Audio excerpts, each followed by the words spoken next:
الرحمن الرحیم یا عبادی الذین آمنوا ان ارضی واسعۃ فإیایا فاعبدون کل نفس ذائقۃ الموت ثم الینا ترجعون والذین آمنوا وعملوا الصالحات لنبوئنہم من الجنة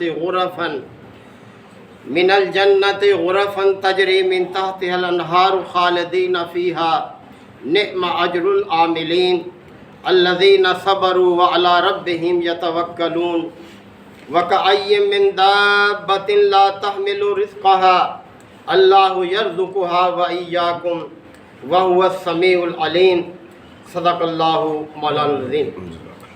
حضرات سورہ العنکبوت کے یہ چھٹے رکوع کی آیات ہیں۔ ان آیات میں اب ہجرت کی طرف توجہ دلائی جا رہی ہے۔ مکہ میں اہل ایمان 5واں سال تھا نبی کریم صلی اللہ علیہ وسلم کی نبوت کا کہ ان کے لیے عرصہ حیات تنگ کر دیا گیا تھا۔ اہل ایمان کو طرح طرح سے ستایا جا رہا تھا، اذیتیں دی جا رہی تھیں، تو انہیں ہجرت کی طرف متوجہ کیا جا رہا ہے۔ ہجرت سے مراد ہجرت حبشہ۔ آپ جانتے ہیں کہ حالات اتنے مشکل تھے کہ نبی کریم صلی اللہ علیہ وسلم کی خدمت میں حضرت خباب بن ارت رضی اللہ عنہ حاضر ہوئے تھے، جبکہ آپ صلی اللہ علیہ وسلم خانہ کعبہ کی ٹیک لگا کر بیٹھے ہوئے تھے اس کے سائے میں، اور انہوں نے جا کر عرض کیا تھا کہ یا رسول اللہ آپ ہمارے لیے دعا کیوں نہیں کرتے؟ کس طرح سے ہمیں ستایا جا رہا ہے، ہماری زندگی اجیرن کر دی گئی ہے۔ تو آپ علیہ السلام کا چہرہ مبارک سرخ ہو گیا تھا، اور آپ فرمانے لگے تم ابھی سے گھبرا گئے ہو، جبکہ تم پر ابھی وہ حالات آئے ہی نہیں جیسے سابقہ لوگوں پر آئے کہ انہیں آرے سے 2 ٹکڑے کر دیے گئے، ان کے جسموں سے گوشت لوہے کی کنگھیوں سے نوچ لیا گیا۔ خدا کی قسم مجھے یقین ہے کہ ایک وقت ایسا آئے گا کہ جب ایک عورت زیورات سے لدی ہوئی سفر کرے گی اور اس کی طرف دیکھنے والا کوئی نہیں ہوگا، اللہ کے سوا اس کو کسی کا خوف نہیں ہوگا۔ اور وہ وقت آیا، دیکھیں کس طرح سے پورے عرب پر اسلام غالب ہوا۔ تو یہاں توجہ دلائی ہجرت کی طرف کہ یا عبادی الذین آمنو، اے میرے بندو۔ دیکھیں کیسا پیار بھرا انداز ہے اللہ تعالیٰ کا کہ جو مشکلات میں اپنے ایمان کو سلامت رکھے ہوئے تھے کہ یا عبادی الذین آمنو، اے میرے وہ بندو جو ایمان لائے ہو، جو ایمان پر قائم ہو، ان ارضی واسعۃ، میری زمین بہت وسیع ہے۔ اگر یہاں تمہیں جینا مشکل ہو گیا ہے تو میری زمین تنگ نہیں ہے، نکل جاؤ یہاں سے، کہیں اور چلے جاؤ، جہاں ایمان کے تقاضے پورے کر سکتے ہو ادھر چلے جاؤ۔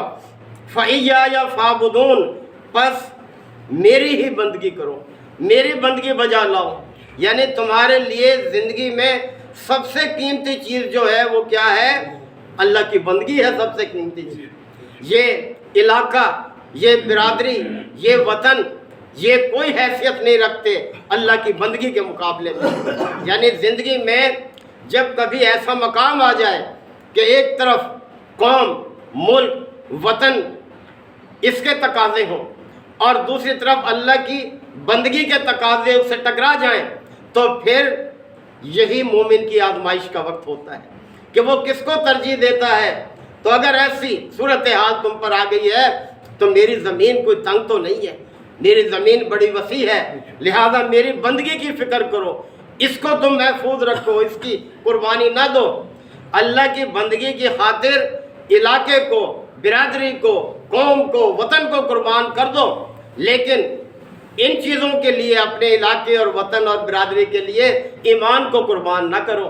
یہ توجہ دلائی ہے رب کائنات نے۔ کل نفس ذائقۃ الموت، اور ہر ذی روح کو موت کا مزہ چکھنا ہے۔ یعنی موت سے کون انکار کر سکتا ہے؟ زندگی تو ایک مختصر سا دورانیہ ہے، بالآخر موت تو آنی ہے۔ اگر موت اس صورت میں آتی ہے کہ تم ایمان کی سلامتی کے ساتھ اللہ کی طرف پلٹو تو کتنی اچھی ہے وہ موت۔ اور اگر موت ایسے حالت میں آئے کہ ایمان کو قربان کر دو اور اپنے مفادات کو جو ہے اس کو سامنے رکھو، تو کیا ہے وہ زندگی؟ پھر کیا ہے وہ؟ تو اس لیے فرمایا مرنا تو بہرحال ہے، لیکن اچھی موت کی تمنا کرو، اچھی موت جو ہے تمہیں آئے۔ ثم الینا ترجعون، اور یاد رکھو پھر تمہیں ہماری ہی طرف پلٹایا جانا ہے۔ ہر شخص اللہ ہی کی طرف لوٹ کر جائے گا، تو وہ اس بات کو پیش نظر رکھے کہ وہ کس حالت میں اپنے رب کی طرف پلٹ رہا ہے، ایمان کی سلامتی کے ساتھ پلٹ رہا ہے یا ایمان گنوا کر اپنے رب کی طرف پلٹ رہا ہے۔ اس چیز کی طرف توجہ رکھو۔ والذین آمنوا وعملوا الصالحات، اب اللہ تعالیٰ نے خوشخبری دی ہے کہ ایمان کی سلامتی کے ساتھ اللہ کی طرف پلٹو گے تو ہمیشہ کے لیے اس نے کیا تیار کر رکھا ہے تمہارے لیے۔ فرمایا والذین آمنوا، جو لوگ ایمان لائے ہیں، وعملوا الصالحات، اور نیک عمل پر قائم ہیں، نیک عمل کر رہے ہیں، لنبوئنہم من الجنت غرفا، ہم تو انہیں جنت میں ایسی بلند و بالا عمارتوں میں رکھیں گے، تجری من تحت الانہار، کہ جن کے نیچے نہریں جاری ہوں گی۔ یہ زندگی کتنے دن کی ہے دنیا کی، اگر اس پر کوئی مر مٹتا ہے اس نے تو بڑا گھاٹے کا سودا کیا، اور آخرت کو جس نے برباد کر لیا۔ آخرت کی فکر کرو۔ تو جو لوگ ایمان اور عمل صالح کے ساتھ زندگی بسر کر کے آئیں گے میرے پاس، تو فرمایا لنبوئنہم، میں ضرور انہیں آباد کروں گا، ضرور انہیں جگہ دوں گا، من الجنت غرفا، بلند و بالا جنت کی عمارتوں میں، تجری من تحت الانہار، جن کے نیچے نہریں جاری ہوں گی، اور خالدین فیہا، ہمیشہ رہیں گے۔ یعنی یہ نہیں کہ کوئی عارضی ہے وہ ٹھکانہ، ہمیشہ ہمیشہ کے لیے، یعنی جس کی کوئی انتہا ہی نہیں ہے، ہمیشہ ہے وہ زندگی وہ۔ فَنِعْمَ أَجْرُ الْعَامِلِينَ، بس کتنا اچھا اجر ہے عمل کرنے والوں کے لیے۔ الَّذِينَ صَبَرُوا، کہ جو صبر کے ساتھ، یعنی سب کچھ مصائب مشکلات برداشت کر رہے ہیں لیکن ایمان کو نہیں چھوڑ رہے۔ وَعَلَىٰ رَبِّهِمْ يَتَوَكَّلُونَ، اور اپنے رب پر بھروسہ کیے ہوئے ہیں۔ اللہ کبھی بھی اپنے بندوں کو مایوس نہیں کرتا۔ جیسے فرمانا وَمَن يَتَوَكَّلْ عَلَى اللَّهِ فَهُوَ حَسْبُهُ، جو اللہ پر بھروسہ کرتا ہے اللہ اس کے لیے کافی ہو جاتا ہے۔ اللہ کبھی مایوس نہیں کرتا اپنے ان بندوں کو جو اللہ کے بھروسے پر کام کرتے ہیں، جد و جہد کرتے ہیں، کوشش کرتے ہیں، ایمان کی سلامتی پر قائم رہتے ہیں۔ اور پھر دیکھیں کتنی خوبصورت مثال دی ہے اللہ تعالیٰ نے، انسان ذرا غور کرے، اس کے سامنے ہے، اس کے تجربے میں ہے۔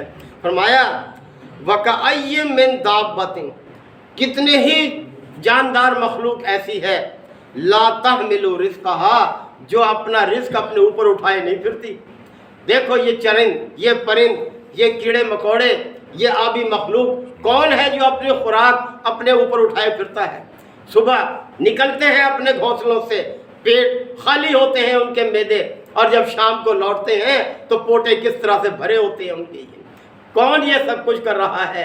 لہذا اس بات سے نہ ڈرو کہ ہم مکہ چھوڑ کر اگر کہیں جائیں گے ہم گھر کہاں ملے گا، کاروبار کا کیا بنے گا، کیسے ہماری معیشت جو ہے وہ چلے گی، گھر کا خرچ کیسے چلے گا۔ یہ نہ سوچو، ذرا اللہ کی اور مخلوقات کو دیکھو، کتنی مخلوقات ہیں جو اپنا رزق اپنے اوپر اٹھائے نہیں پھرتے۔ تو اس لیے فرمایا وَكَأَيٍّ مِّن دَابَّةٍ، کتنی ہی مخلوقات اللہ کی ایسی ہیں، لا تحمل رزقها، جو اپنا رزق اٹھائے نہیں پھرتے۔ اللہ یرزقها، اللہ انہیں رزق دیتا ہے، وَإِيَّاكُمْ، تمہیں بھی دے گا۔ رازق تو وہ ہے، لہذا فکر نہ کرو، ایمان کی سلامتی کی فکر کرو، اپنے ان اثاثوں کی، اپنے ان کاروبار کی، اپنے ان گھر کی فکر نہ کرو۔ اور دیکھیں اللہ نے کیسا سہارا دیا وہاں، کتنے اللہ تعالیٰ نے وہاں بھی ان کو مایوس نہیں کیا۔ اور آخرت تو بہرحال ہے ہی۔ اور پھر فرمایا وَهُوَ السَّمِيعُ الْعَلِيمُ، یاد رکھو تمہارا رب کوئی بہرا نہیں ہے، کوئی بے خبر نہیں ہے، سمیع علیم، وہ سنتا بھی ہے اور سب اسے علم بھی ہے، تمہاری ساری حالت کا اسے پتہ ہے، اور اگلے حالات کیا ہونے ہیں تم تو نہیں جانتے، وہ جانتا ہے کہ آگے تمہیں کیا کچھ اس نے کامیابی دینی ہے۔ تو محترم بھائیو، تاریخ گواہ ہے کتنا عرصہ گزرا تھا، یعنی آپ صلی اللہ علیہ وسلم کی کل 23 سالہ جد و جہد میں پورے عرب پر اسلام جو ہے غالب آ گیا۔ اور ان آیات کے نزول کے کتنے سال بعد، یعنی 5واں سال تھا، 8 سال اور مکہ میں گزارے ہیں، 8 سال مدینہ میں، یعنی 16 سال بعد یہی مکہ فتح ہو گیا جنہوں نے نکلنے پر مجبور کر دیا تھا، اور آپ کے سامنے وہ سب گردنیں جھکائے کھڑے تھے جو ستانے والے تھے کہ اب دیکھو ہمارا انجام کیا ہوگا۔ اور کتنی اعلیٰ مثال کی آپ صلی اللہ علیہ وسلم نے فرمایا لا تثریب علیکم الیوم، آج میں کسی سے کوئی بدلہ نہیں لیتا۔ یہ ہے جگر، یہ ہے اسلام کی تعلیم، یہ ہے اسلام کا اعلیٰ معیار جو ہے کہ وہ دشمنوں کو کیسے معاف کر دیتا ہے، اور یہی ہمیں اپنانا چاہیے۔ ہم چھوٹی چھوٹی باتوں پر ناراض ہو کر تعلقات ختم کر لیتے ہیں، اپنے رشتہ داروں سے رشتہ داریاں چھوڑ لیتے ہیں۔ معاف کرنا یہ بہت بڑے ظرف کی بات ہے، جس کو اپنانا چاہیے۔ بہرحال جو سبق تھا اس میں ہجرت کے حوالے سے، اللہ تعالی ہم سب کو اس پر عمل کی توفیق عطا فرمائے۔ الحمدللہ رب العالمین، الحمدللہ وکفا وسلام علی عبادہ الذین اصطفیٰ، ربنا آتنا فی الدنیا حسنہ وفی الآخرۃ حسنہ وقنا عذاب النار وادخلنا الجنۃ مع الابرار، یا عزیز و یا غفار یا رب العالمین۔ اللہم انک عفو کریم تحب العفو فاعف عنا، اللہم من احییتہ منا فاحیہ علی الاسلام ومن توفیتہ منا فتوفہ علی الایمان، یا شافی الامراض اشف مرضانا و مرضى المسلمین، یا قاضی الحاجات اقض حاجاتنا و حاجات المسلمین، اللہم اعز الاسلام والمسلمین، اللہم دمر اعداء الدین، ربنا تقبل منا انک انت السمیع العلیم وتب علینا انک انت التواب الرحیم، صلی اللہ تعالی علی خیر خلقہ محمد و آلہ وصحبہ اجمعین۔